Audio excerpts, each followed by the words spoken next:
you're ready to wake up, you're going to wake up. And if you're not ready, you're going to stay pretending that you're just a poor little me. Do you feel it? Yes, we do. A worldwide awakening is upon us. Welcome to the Universal Consciousness Show. The Universal Consciousness Show. Where we explore topics such as UFOs, aliens, banned medical cures, as well as classified secret knowledge. Come question your holographic existence. Share experiences from the other side. This is a show that will expand your mind as we decrypt the symbolic messages locked away deep within your DNA. And now, your guides for this magical journey. The hosts of the Universal Consciousness Show, Aage, Nost, and Diana Seraphim. And hello. You are listening to the show for the global thinking citizens. And I have a fascinating guest with me tonight, or today, this morning, this afternoon. All depends on where you are around the globe. Sorry, flat earthers. But first, I'd like to tell you how you can connect with us. My name is Aage, and I'm one of the hosts. And I have a co-host over in Germany. Hey, Diana, are you there? Yes, I'm here. Hello, everyone. All right. And for those of you that like to hear this show again, and you can find us pretty much everywhere out there. We are on YouTube under Universal Consciousness Show. You can find us on our website, universal-consciousness-show.com. On Facebook under my name, under Universal Consciousness Show. I'm on Twitter, iTunes, TuneIn, and a bunch of other places. And of course, also at kcorradio.com in the archives. We will be there. And also, they are on the KCOR website. That's the one I mentioned to you. And down at the bottom of the KCOR website, there is a donate button. So if you also feel like you want to support us and tell us that you like what we're doing through that way, we would really appreciate it. It will come in very nicely for us. So thank you very much if you do, and thank you very much for being on this channel right now, listening to us, because this is gonna get good. And I have here Jim Nichols with us, is gonna be here this evening for the next hour. And it is such a delight for me to introduce our next guest, because he's a friend of mine, and he is right here in Tucson. And he was doing TV shows at TCCC, also the same station that I was doing my TV shows at for 6 years. And he has also put together a group called Quantum Horizon, where we have monthly meetings and where we also have guest speakers sometimes, or he shows his latest video productions. And of course, I get to drink their coffee and eat their donuts every month, and I really enjoy that. So, and since 1980, he has been an illustrator and a painter of landscapes of UFO art with a large number of paintings. And he's also published internationally. And folks, whenever you get on the internet and see a painting of a UFO, there's a good likelihood that it's one of his, because everybody seems to be using it. His art, it's routinely features on the History Channel's UFO Hunters, and he has 33 illustrated blogs on his website at www.jimnicholsufo.net. That is jimnicholsufo.net. And over the last several years, he has created video documentaries like the one on the Nazi German flying discs, the Aldebaran mystery. Actually won 2 EBE awards at the 2010 International UFO Conference in Laughlin, Nevada. And Jim is also featured speaker at he was at the March 2019 mega conference. That was also in Laughlin, where he was a speaker. And he's produced over 20 video documentaries for UFO TV and the Disclosure Channel. So this is a man that knows what he's doing, and he's a phenomenal researcher, and I am delighted to welcome Jim Nichols to the show. Well, thank you, Aage. That's extraordinary. I appreciate that. Oh, It's yeah. a delight to be with you and Diana, yes. Hello, Jim. Hello, and thank you so much for being with us again today. Well, thank you so much for having me. It's a delight. But just to start with, maybe there are some listeners that don't know you yet. Could you please tell us what was the turning point in your life that brought you on this path? Wow. Well, I'd always loved this topic of flying saucers ever since I was a little kid. That's always been a fascination to me. But I didn't get serious about UFO research until 1980. I had been living in Tucson, Arizona since 1970 or 1972, where I had been painting southwestern desert landscape, and really enjoying that. If you've ever been to Arizona, you know it's absolutely spectacular visually. And my thing was, I always wanted to communicate visually, so that's why I became an artist. And I had been painting landscapes, all through the 1970s. But when the movie Close Encounters came out, I started getting interested in doing more science fiction kind of themes, just to keep my creativity fresh and interesting for me. You can only paint so many, desert scenes without it getting kind of boring. So I was in a bookstore in the spring of 1980, and I'm always looking for more, interesting source material for the kind of science fiction art that I was enjoying doing at the time. And I came across a big picture book that had it was a beautiful full-color picture on the cover of the book of a flying saucer out in a rural setting. And the title of the book was UFO Contact from the Pleiades, Volume 1. And I looked at that picture and I thought, well, this is just the kind of UFO or flying saucer image that I would love to paint. So I bought the book, took it home, and read it, and to my astonishment, it was about a UFO contact case in Switzerland that was being investigated by a retired lieutenant colonel from the Air Force who actually lived in Tucson also. And his name was Wendell Stevens. So one thing led to another, and through a fortuitous synchronous association of friends, I got introduced to Wendell Stevens just a matter of weeks after I bought that book. And Wendell at the time was completely immersed in his investigation of this Swiss UFO contact case. Mm-hmm. And so I kind of got in at the ground level with this investigation, and I offered my skills as an artist to Wendell to help him illustrate this contact. And so that tipped me over the edge, and one thing led to another, and I've been involved in UFO research and artistry and so forth ever since.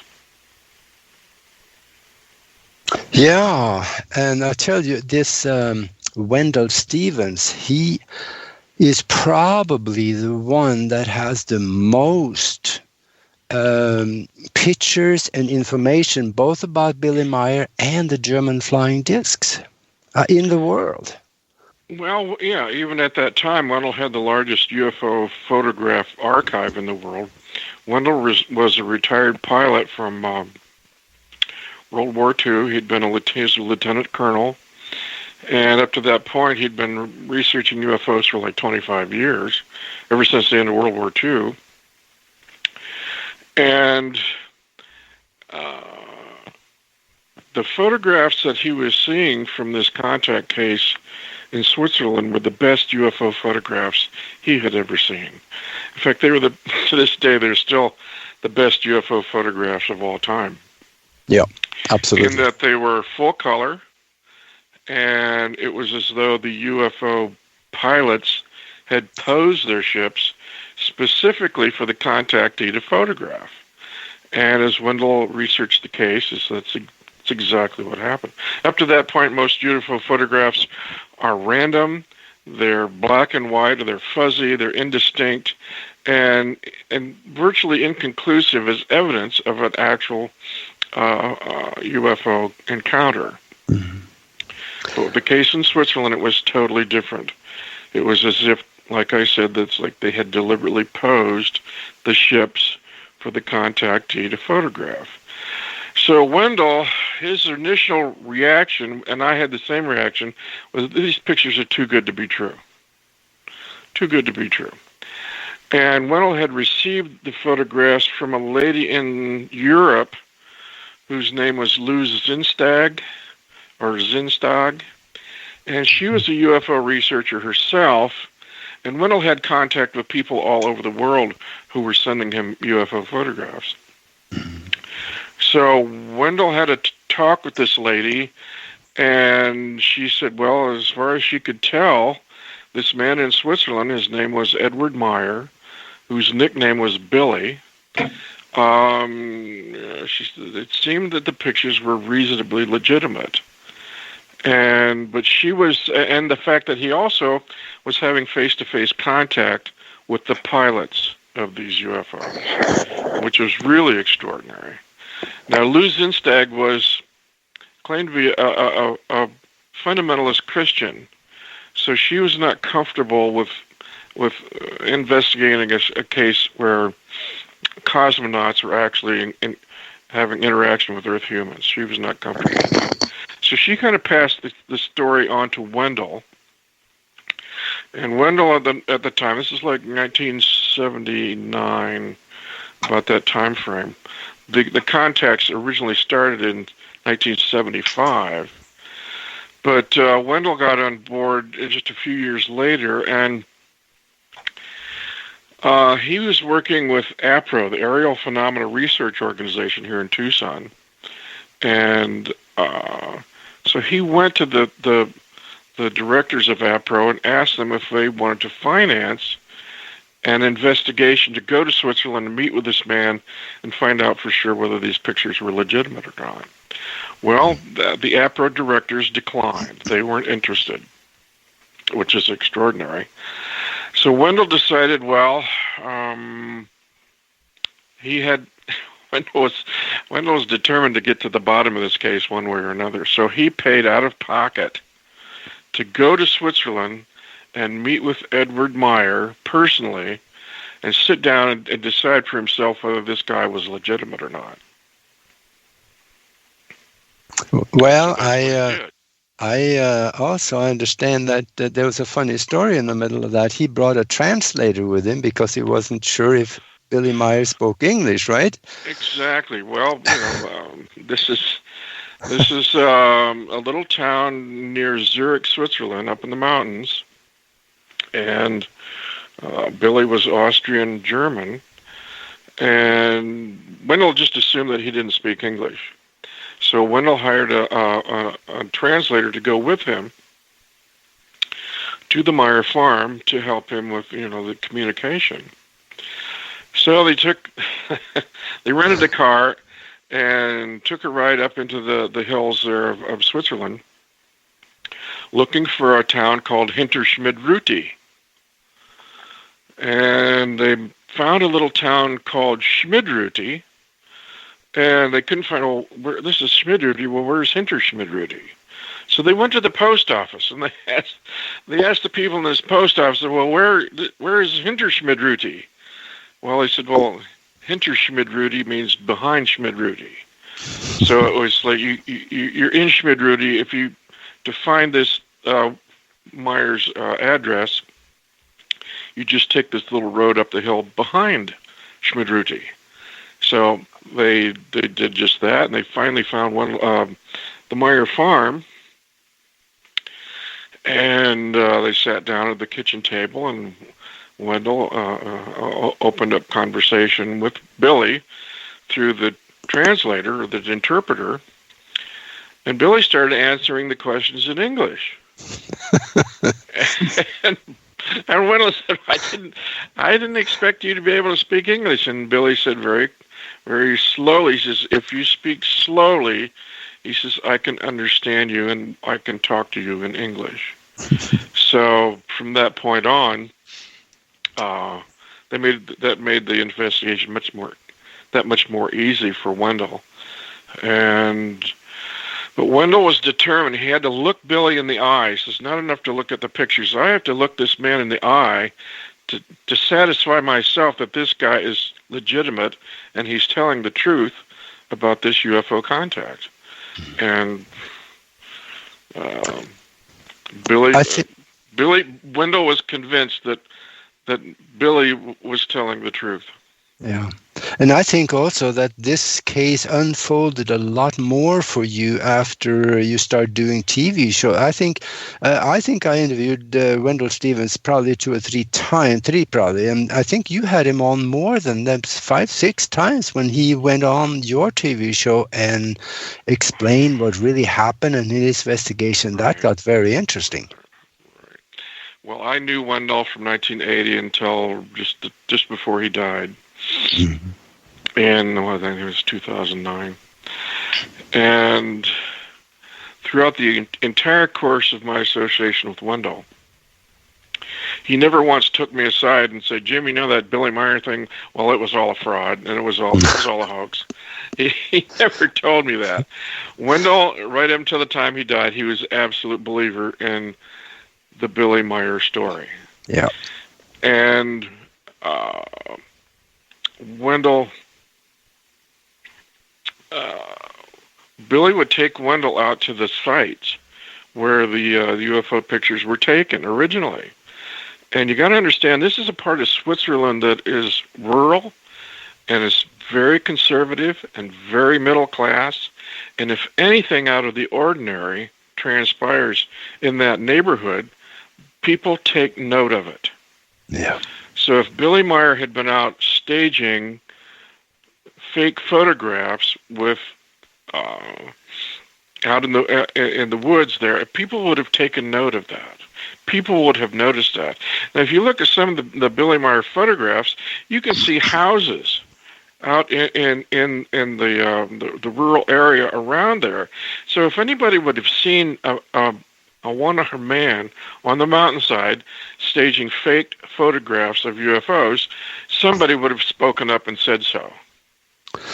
Yeah, and the thing also, there's one site where they had to go onto a farmer's private land to get to the photograph site, and you had to get the farmer's permission to go through the gate. Mm-hmm. So Billy took Wendell, along that track, and they stopped and they got permission from the farmer. And Wendell asked the farmer, he says, "Do you know this man, Billy Meier? Have you ever seen him before?" He says, "Oh yeah." He says, "I've seen him come through here a number of times." And he says, "Well, did you ever carry, boxes of equipment and strange-looking paraphernalia?" I said, "No." He says, "He always rode on his little moped with a little haversack for his lunch, and he went off into the backwoods, and then he came back." He said there was never anything unusual about what Billy was carrying. And also they went to the photography shop in a little town nearby called Wetzikon, and that's where Billy took all his photographs to be processed. Wendell and his investigation team went all through Billy's farm, went all through Billy's house, trying to find photographic equipment where Billy could have been faking the photographs, and they found absolutely nothing. And instead, they went to the photography shop in Wetzikon. They talked to the gentleman who ran the shop. He says, Mr. Meier raised a lot of strange pictures in here to be processed. He says, but as far as he was concerned, there was no fakery whatsoever going on. Mm-hmm.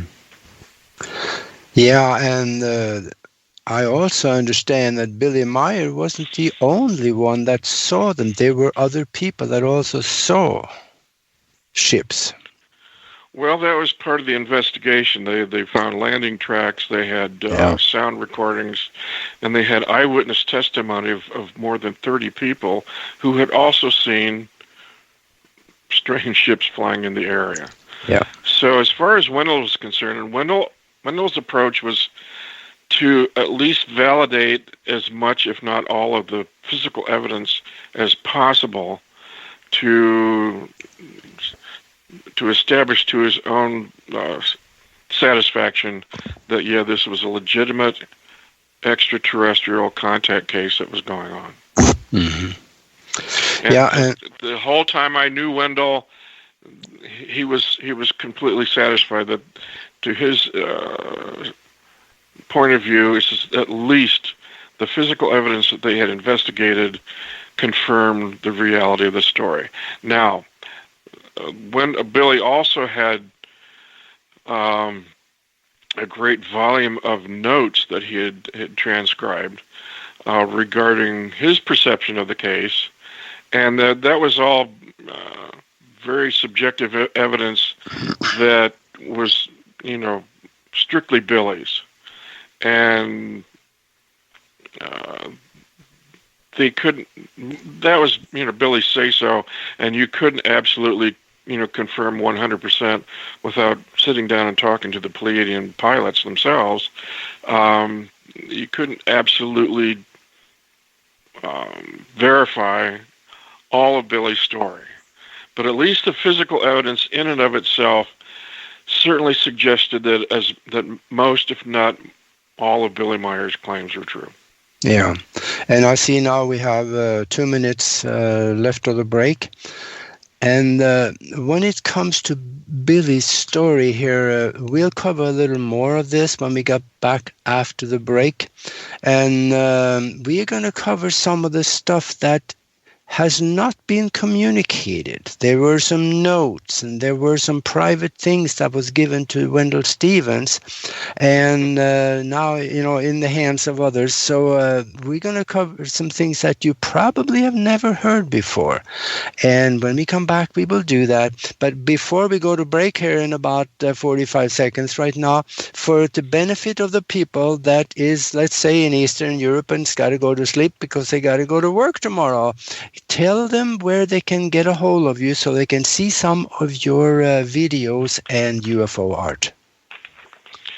Well, I have, if you go to Jim Nichols UFO video, which is on YouTube, I have a multi-part video series, one of which is Exopolitics Course 5, The Billy Meier Enigma, which will give you more background about this case.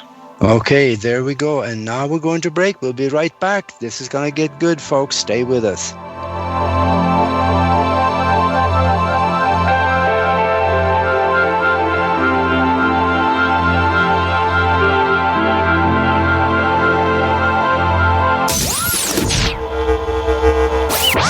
You're listening to the Universal Consciousness Show. The Universal Consciousness Show. Your weekly connection to the truth. You get to really sort of enjoy a bizarre ride. Share your knowledge by calling our hotline number at 702-425-9230. That's 702-425-9230. Call now. Worldwide callers find us on Skype at KCOR Radio. It's time to abandon your fear and question what you think you know. And now, if you will, accompany me on a journey to the future. More awakening awaits. After this, after this, after this, after this, after this, after this. Are you ready? Ready to go inside the Matrix? Inside the Matrix. You see, whoever controls technology controls the world. Then tune in Sundays at 3 p.m. Pacific, 6 p.m. Eastern, as your host, Jimmy Brent, takes you deep inside the holographic Matrix. Carefully designed to stimulate the mind. Come explore a world of topics from technology, archaeology, spirituality, and so much more. Inside the Matrix will liberate you from the manipulated, parasitic entities of consciousness. You guys ready for this? It's time to claim your true natures as creative, divine beings inside the Matrix. Hosted by Jimmy Brent. Who are we talking about? Jimmy Brent. Live Sundays at 3 p.m. Pacific, 6 p.m. Eastern. Exclusively on the KCOR Digital Radio Network. Inside the Matrix. Investigating and analyzing the experience of life. Life.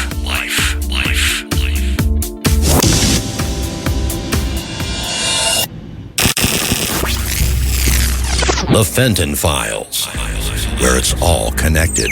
You see, whoever controls technology controls the world. Come explore a universe full of possibilities. Every Monday night at 8 p.m. Pacific, 11 p.m. Eastern. The Fenton Files. Go where no other show has gone before. You can deny all the things I've seen, all the things I've discovered, but not for much longer.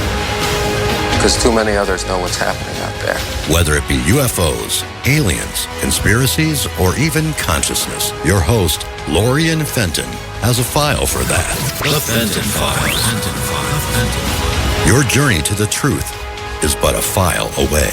Live, Monday nights, 8 p.m. Pacific, 11 p.m. Eastern. Exclusively on the KCOR Digital Radio Network.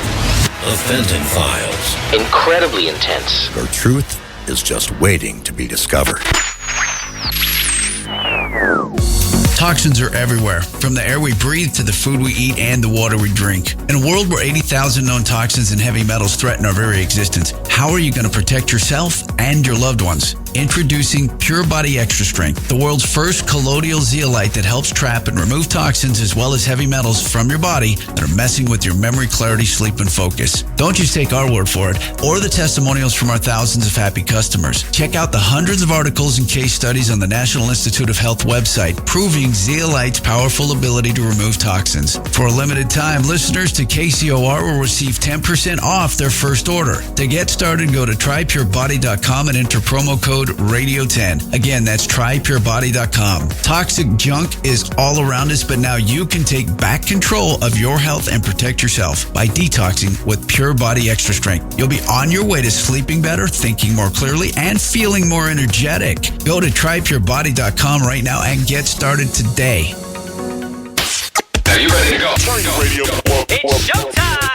Here we go, world. You're listening to the KCOR Digital Radio Network. Bring this up. Broadcasting from the heart of Las Vegas, Nevada. Their base is so large it has to draw most of its power from the nearby nuclear fusion plant. The future of radio is here and now.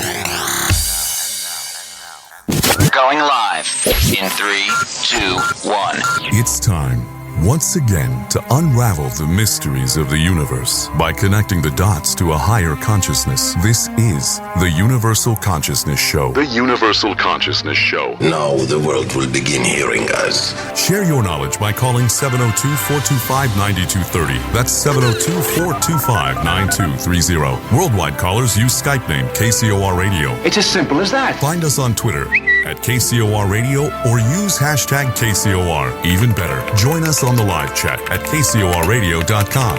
Back to your enlightened hosts, Aage Nost and Diana Seraphine. And hello. We are back with the Universal Consciousness Show, and we are talking with Jim Nichols, a world-renowned UFO artist and painter.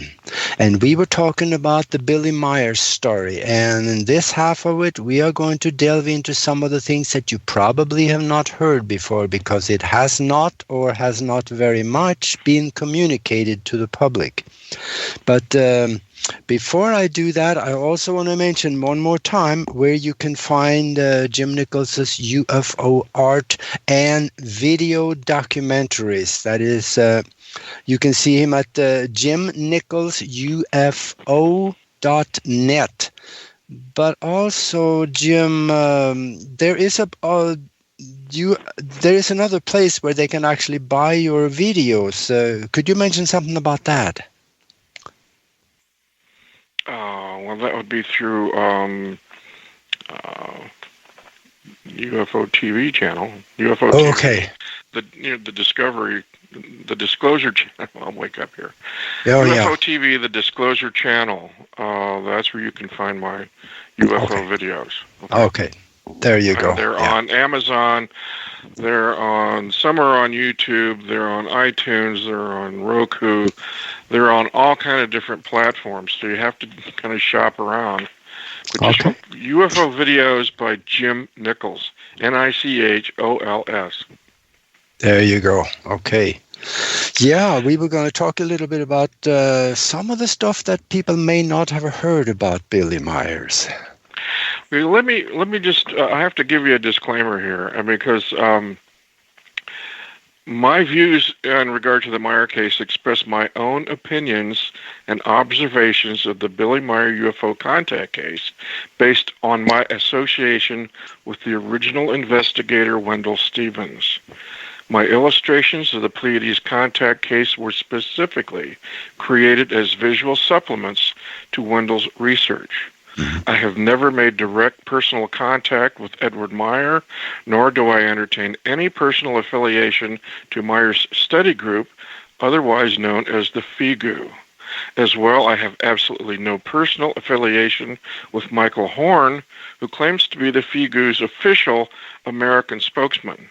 Nor do I endorse any of Michael Horn's opinions or video programs regarding the Meier UFO case.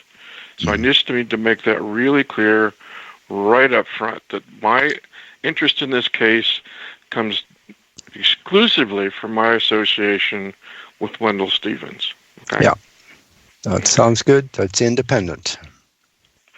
Wendell worked so hard to validate the Meier case. And, Billy Meier was just kind of a maverick. As a young man, he was a truant. He came from a very nice middle-class Swiss family, but his life was certainly anything than a common middle-class Swiss family. He traveled the world. He was a world traveler. He was kind of a vagabond. He traveled extensively through the Middle East.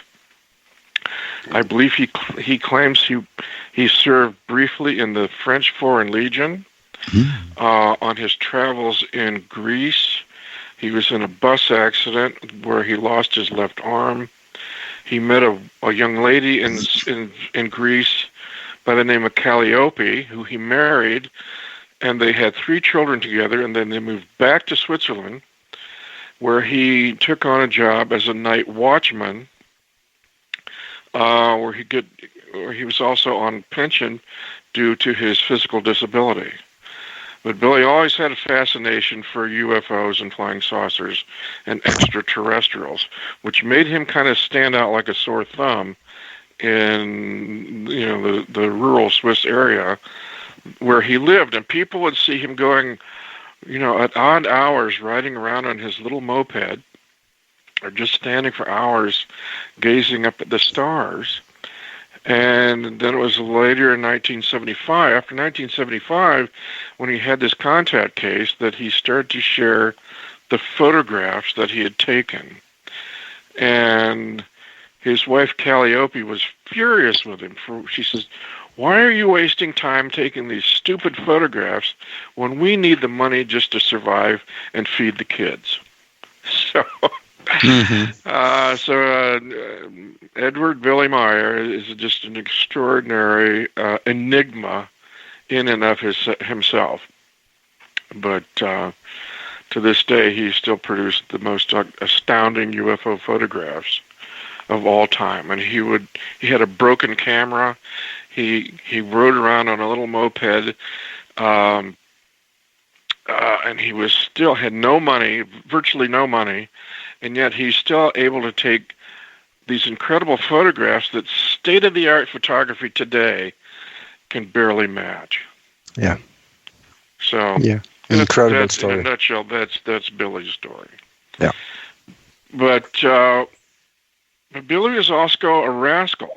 Wendell worked so hard trying to validate Billy's case, with the evidence in hand. But Billy would make these outrageous claims that would just infuriate the UFO community. He would say that, well, I'm the only legitimate UFO contactee on the planet. Which was exasperating to Wendell. Wendell's trying to validate his story, and at the same time, Billy is making claims to just infuriate everybody else who's into UFO research. And then he would make claims like, well, I got to go back in time and talk to Jesus. And it's like, what? Okay. Wow.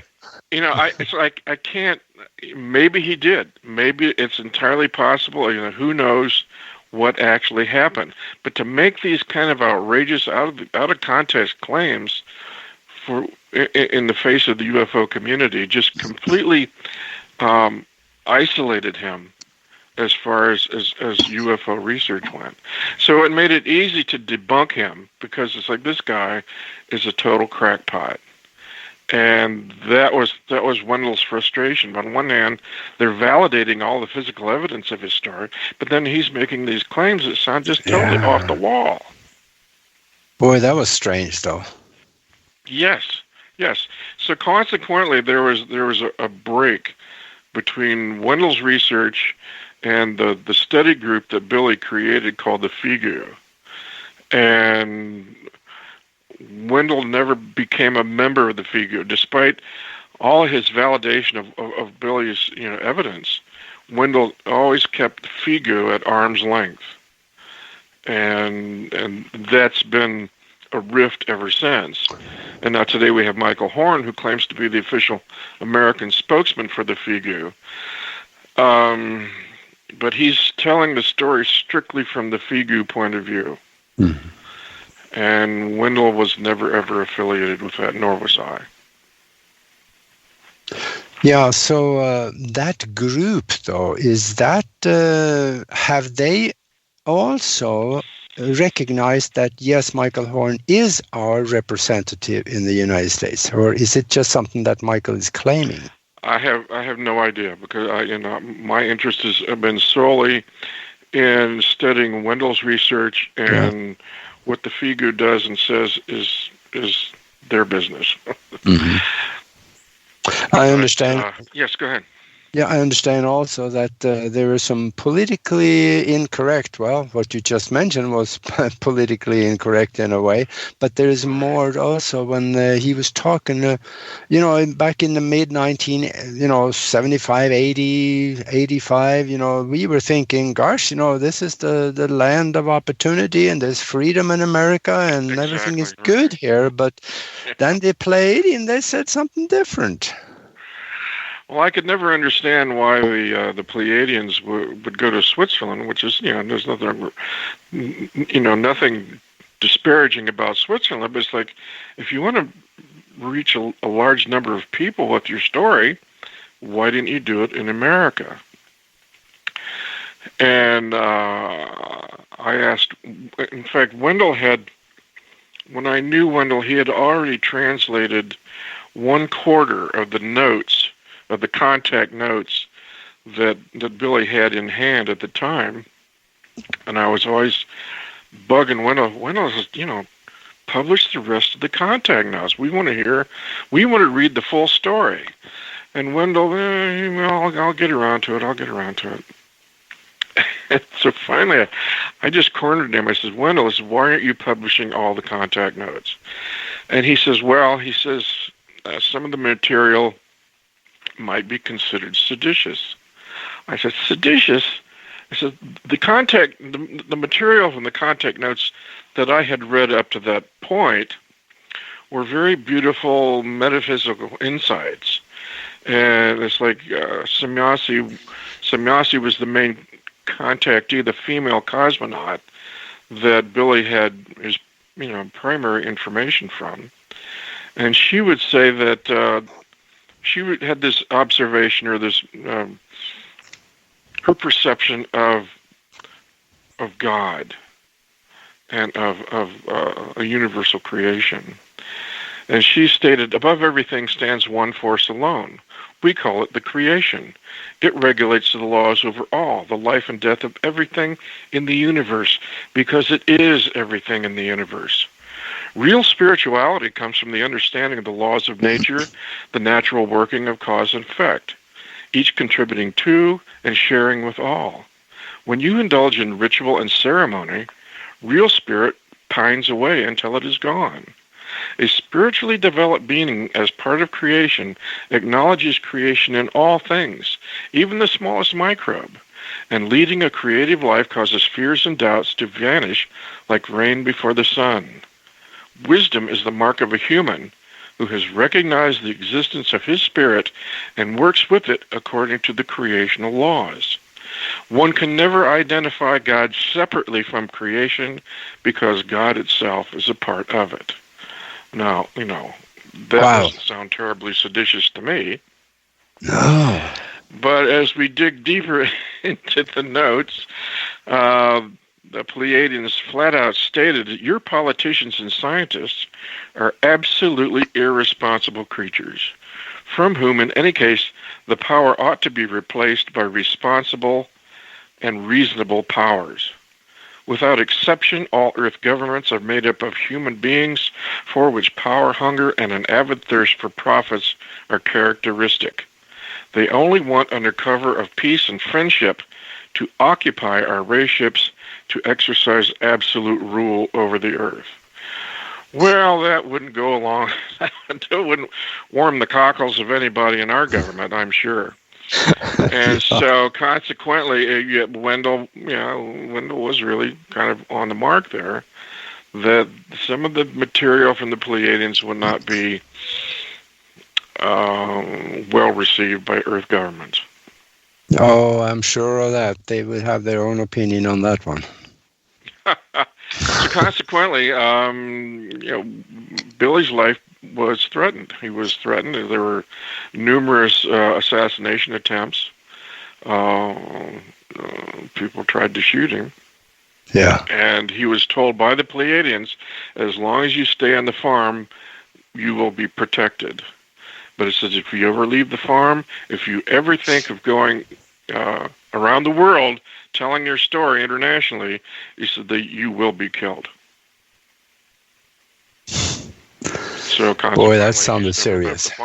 Yeah. Yeah. So anyway. I know some of these assassination attempts were really serious. Actually, I think one of them, Wendell told me about. He was sitting on his porch, yes, and the bullet hit the wall behind him. For some reason, Billy and Wendell were having a conversation, and for some reason, Billy just turned. And when Billy turned, the bullet just went right past his ear and slammed into the wall. Yeah.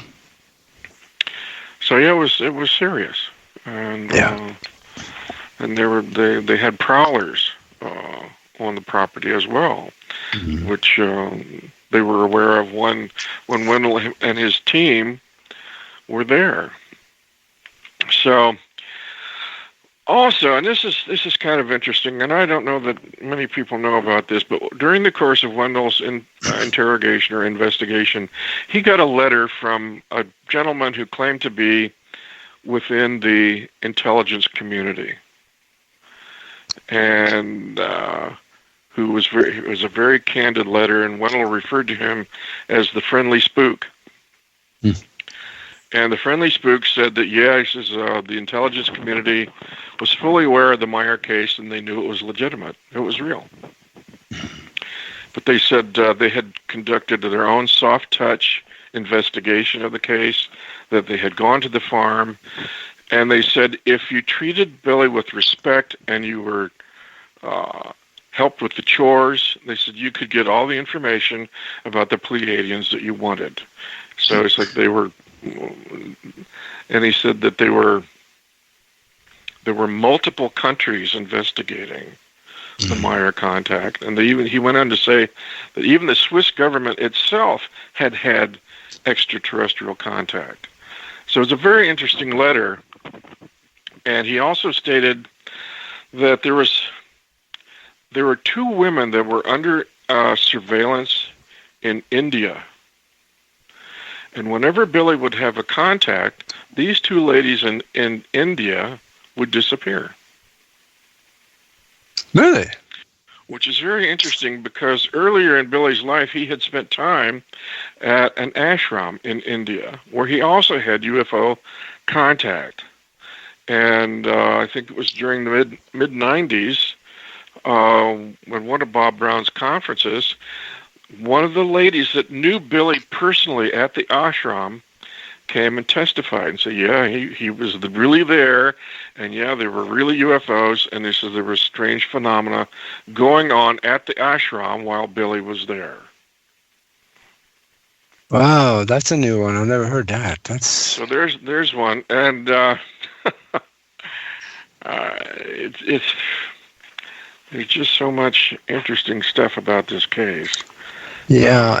What about the one where he found out something about the Pope?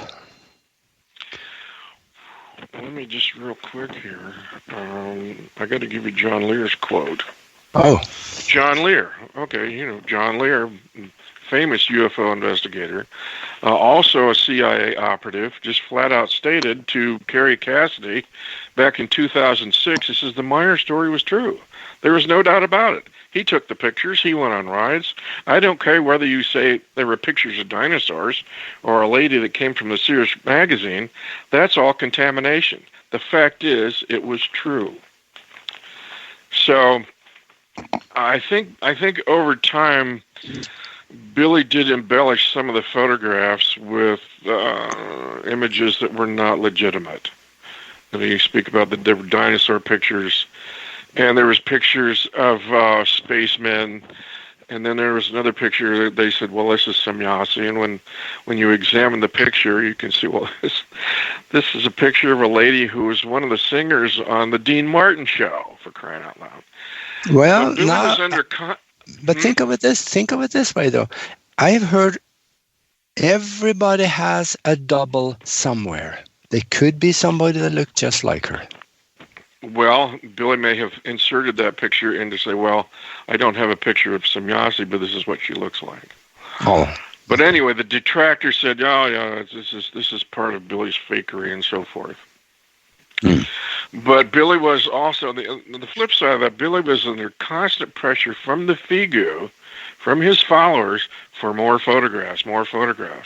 So Billy would go to the Pleiadians and says, well, can you let me take more pictures of the beam ships? And the Pleiadians says, after all, and he had hundreds of pictures of the Pleiadian beam ships. And they said, well, what good will it do to give you, us to let you take more photographs of the ships when they don't believe the photographs that we've provided for you already? So I think the Pleiadians got really annoyed at some point and said, we're out of here. Yeah. And at that point, it's likely, I don't know for certain, but it's likely that Billy started to embellish, his story to keep the FIGU followers interested. And that's kind of what happens in ufology. It's like you always have to get new material, new information to keep your followers handy. So. Yeah, and I also, I see we have 6 minutes left of the show here, but I also know that there were a model of a beam ship that was made by a local school or something next, but it doesn't look exactly like the picture in his front yard. So there is, the model doesn't look like the real thing. There's a difference. Well, there was a model. There was a model involved in the Meier case, and but it was a model that was built by Wally Gentleman, who worked on Stanley Kubrick's film 2001: A Space Odyssey. Mm-hmm. And they built a model of a variation tube beam ship to make comparison photographs to see if the computer could identify the difference between a model photograph and one of Billy's originals. And this was Wally Gentleman stated, if someone is faking them, the Meier UFO photographs, they have an expert there. If the expert knowledge isn't there, This has got to be real. If the photographs were a cheat, they were superbly cheated. But I don't think they were. This Meier really had to have a fleet of clever assistants, at least 15 people. He says a single man with one arm, if indeed he was on his own, could not have done it. I think it would be well-nigh miraculous for a person, even with two arms, to do that sort of work by himself up on a mountaintop. If somebody wanted me to cheat something along those lines, $30,000 would probably do it. But this is in a studio where equipment exists. The equipment would cost an extra $50,000. So he's saying for $80,000, he could happily fake the Billy Meier pictures. But for Meier to do it himself, no assistance and with no professional camera, no way could he do it. Yeah. Yeah. And I am also totally convinced that this case is real.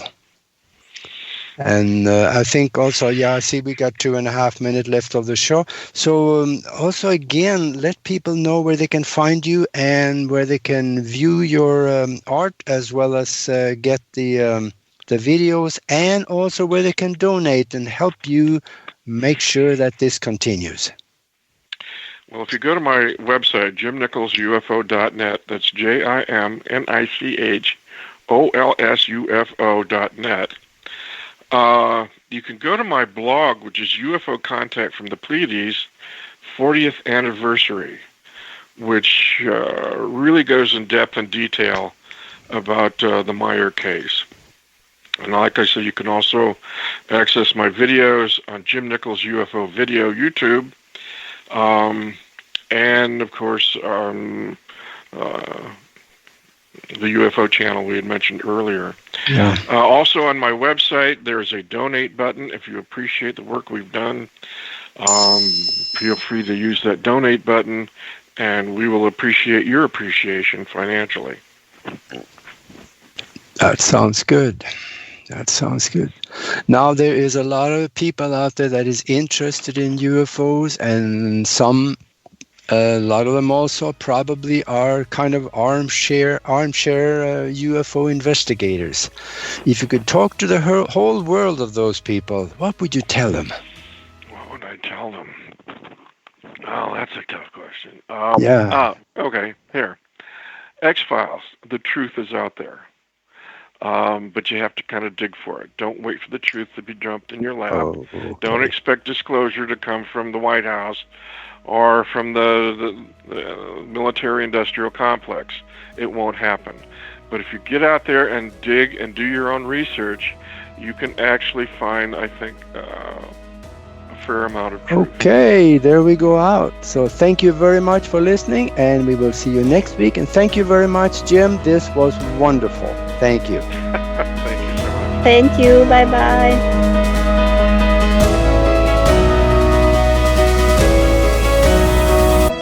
This has been the Universal Consciousness Show. The Universal Consciousness Show. Your weekly guide to a deeper understanding of the all that we are. Well, in a few years, it will be a matter of common sense for very many people that they're one with the universe. It'll be so simple. Live Mondays at 11 a.m. Pacific, 2 p.m. Eastern, exclusively on the KCOR Digital Radio Network. For more information on the show, hosts, or their guests, please visit universal-consciousness-show.com.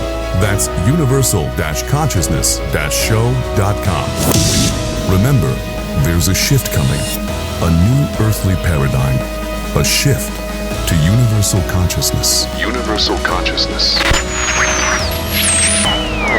This is KCOR Las Vegas, home of the Digital Radio Network, broadcasting from a shack just south of Area 51. Wait, that doesn't exist.